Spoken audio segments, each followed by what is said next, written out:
Hello and welcome and welcome and hello.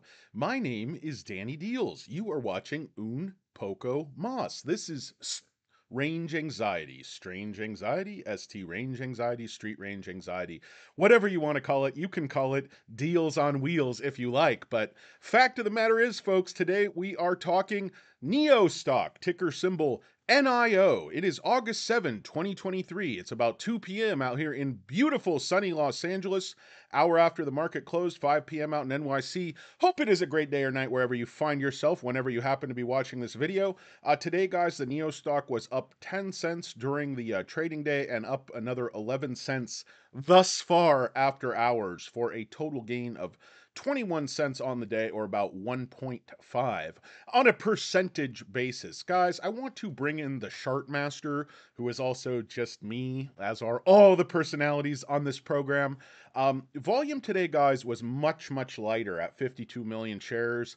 I think that's why the price action, the graph on the daily was so incredibly controlled because by all rights, NEO stock should be moving up. You see XPEV was up 2%, Lee was up almost 2%, but NEO kind of splits the baby and trades sometimes with Tesla. Usually when Tesla's going down, it drags NEO down. If Tesla's going up and the Chinese companies are going down, then those will drag NEO down. So there's just been a hell of a lot of drag on NEO, but it's hard to complain when the stock has basically doubled in short order. But guys, let's bring in the Chart Master. Just got a clean pair of shorts. We can basically see, guys, my theory is that the stock came down off of this 2220 support level, basically fell like a stone all the way down here to, I don't know, $9, and then continued all the way down over here to 750 or whatever this was. But you can see the slope of this line, and you can see the slope of this line exiting this long period of consolidation that went from late last October to middle of June. So basically, after that time, we started into an uptrend. This would be like June 10th or something, I think, and that uptrend has continued ever since. At first, we were on this trend line here. Depicted, highlighting here in red. On late July, we turned, and the slope of this line has increased dramatically. Now with the really good delivery numbers we saw last week, we should have got a bigger pop, but I think the shorts dug in a little bit on this stock. But if you see, guys, these two circles in green here, notice that the stock doesn't just come all the way down from 2220 to 9. It actually checks and consolidates. It stops right here at the same place this is checking and consolidating over here on the way up. So this leads me to believe that the stock is going to kind of consolidate just very briefly, a few days, maybe a week, in this area between 15 and $16.70. And then I think we're going to push up over $16.70 and keep pushing up. I don't know how high we're going to go on this line, guys, but then I predict we're going to consolidate into this area, you know, just like this. Sorry, guys. Got a little wild there. Let me get out of there. But just like basically what's going to happen here, guys, we're going to see consolidation in this channel. And that's what we saw over here. This went way back. And you notice came up. And so 2220 is very strong resistance. If we can flip 1670 from resistance to support, it's not really much resistance. I think it's really wants to be support. I think we will start to trade sideways in this area. And when we hit this line, the stock is going to continue to go up. I think that trend line is very powerful, and I don't see anything holding it back. Guys, live short interest today, borrowed change is minus 3.5 million shares. So they're saying return shares were over 6 million, borrowed shares were under 3 for a net borrowed change of minus 3.5 million shares. If we look at an overview, the short score for the stock in general, we're talking about 13% of the free float on loan, which is very significant. estimated short interest of free float is only 7.6. We see utilization is 34%, cost to borrow is low, days to cover coming on down. Let's see, the short score is 56. Estimated short interest of free float is 7.5. It might not seem that high, guys, but there is a fair amount of institutions in the stock, and there's a hell of a lot of retail investors that have just taken shares off the market and are simply not going to sell them down in the teens. I fit into that mold. I'm certainly not going to sell my shares under $20. Never going to happen, guys. You guys remember Xpeng, just Xpeng, however you say that, just had a big rally when they announced a sort of strategic partnership with VW, whereby they would build VW cars on top of their architecture. Well, let me just draw your attention to this Reddit post. Very interesting picture, shows Mercedes CEO meeting with NIO's founder chairman William Li. I know this was a while ago, guys, and I know NIO came out and said, you know, that they don't have any partnership with Mercedes, that nothing is in the works. But guys, listen, this brings me to this article, okay, which is August 4, 2023, CNEV post by Li King. And Mercedes recalls thousands of EQS cars in China over risks, including loss of power. Mercedes-Benz recalling thousands of vehicles. The German luxury automakers recalling 2,324 imported EQS vehicles. Production dates ranging from 2021 to 2022. Starting today, according to an announcement, China's State Administration for Market Regulation, SMAR. The recalled vehicles may deactivate the electric drive module due to a software issue, resulting in loss of vehicle power when the signal from the electrical connector that connects the electrical drive module to the disintegrator is abnormal, according to the announcement. Mercedes will update the electric drive module software for the recalled vehicles through authorized dealers free of charge to eliminate the potential safety hazard. Of course, Mercedes can't do over-the-air updates because they have extremely antiquated technology. Mercedes-Benz will also recall 1,051 imported EQS vehicles, same production area, and a total of 16,500 Mercedes-Benz C-Class, E-Class vehicles, production dates 2019 to 2022. These vehicles have a safety hazard due to deviations in the development process high voltage battery management system. Where the monitoring function of the high voltage battery does not issue a warning to alert the driver expected event of battery malfunction. Mercedes will update the software of the battery management system free of charge to authorized dealers. In addition, they will also recall 13,000 S-Class vehicles. The function of anti-lock braking system, electronic stability control, software problem. Guys, what are we seeing? Software problem, software problem, software problem. They recalled another 32,000 S-Class vehicles and EQS vehicles in China because of an ESP software problem. I guess that's electronic stability something. Mercedes-Benz launched the EQS in China in December 21 with current starting price of $123,000. Guys, for $123,000, you'd want think you'd want software that works and doesn't fail 8 different ways from Sunday. The German luxury car maker launched the EQS SUV in China in February with a current starting price of $910,000. So if you do the math versus that's like $130,000 or something like that, guys. So I know there's a lot of new millionaires and billionaires in China, but let's face it, guys, this is the Lucid model.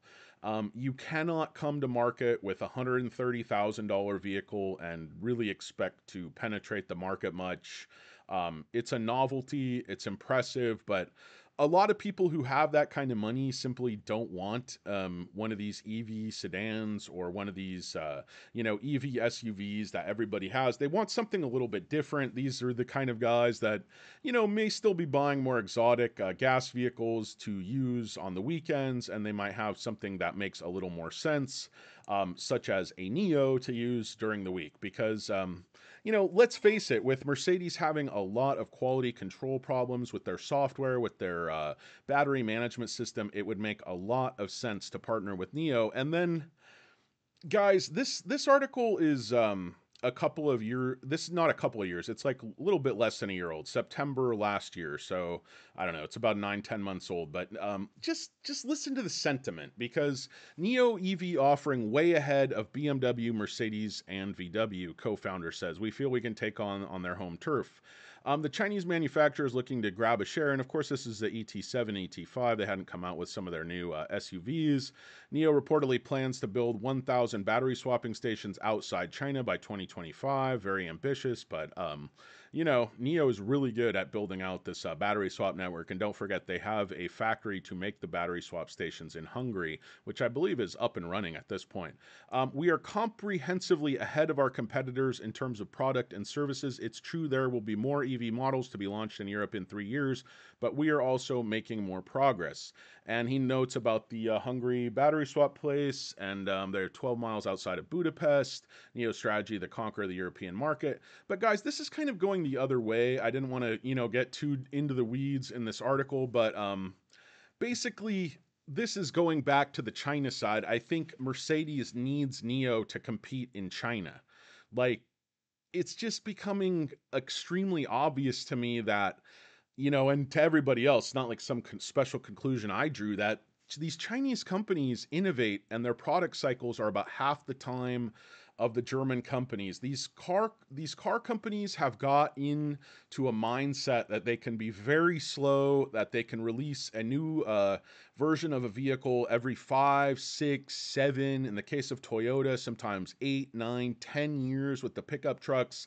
They don't do a major revision, and it's just not going to work in China. In China, consumers demand the cutting edge. They want the latest technology. They're not going to accept bad quality, whether it's from Mercedes or from Tesla or from anybody else. And that's why, NIO makes a superior product, and they have the best product line. They have the best battery offerings. I mean, NIO's coming out right now with a battery by Lion that, is going to give you 1,000 kilometers of range, 620 miles.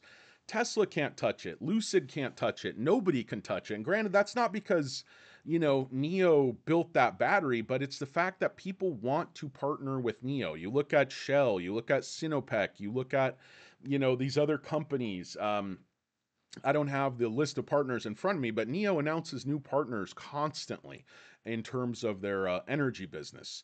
And Lion has built this pack, these battery cells that NIO can put in the same configuration that still works with their battery swap stations, but they have a higher energy density. So with that same exact size battery pack, you're kicking up from like a max range of 400 some to over 600 miles or 1,000 kilometers. Very, very impressive, NIO. Well played. Touche. And just to go back, guys, NIO announces deliveries July 2023. Tesla had record low deliveries in China. NIO had record high. And the key to this, guys, is ES6 exceeded 10,000 units in 2023. That is very impressive. They just launched this car.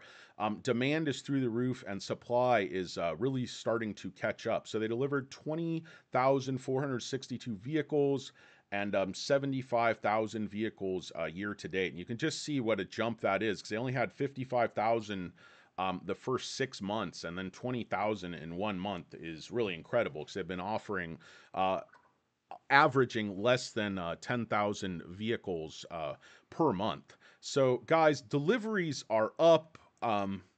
Why does it make sense for Mercedes or someone to partner with NIO now? Because in a couple of years, NIO is not going to need a partner. If NIO has built out, their sales factories, their power swap stations in Europe, and they're kicking Mercedes in the butt, why are they then going to want to partner with them?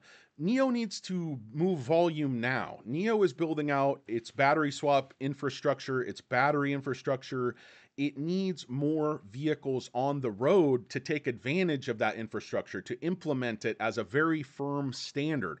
What better way to absolutely guarantee that your battery swap standard would be forever cemented in China and in Europe than to partner with Mercedes-Benz? Obviously, NIO would love to announce that, but it's a question of, I don't think Mercedes wants to play second fiddle to anyone. I don't think they want to admit they, need anyone. But if I was NIO, I would, if I could get some type of deal done, even if it's just some kind of strategic cooperation R&D. Mercedes could brand this thing Mercedes.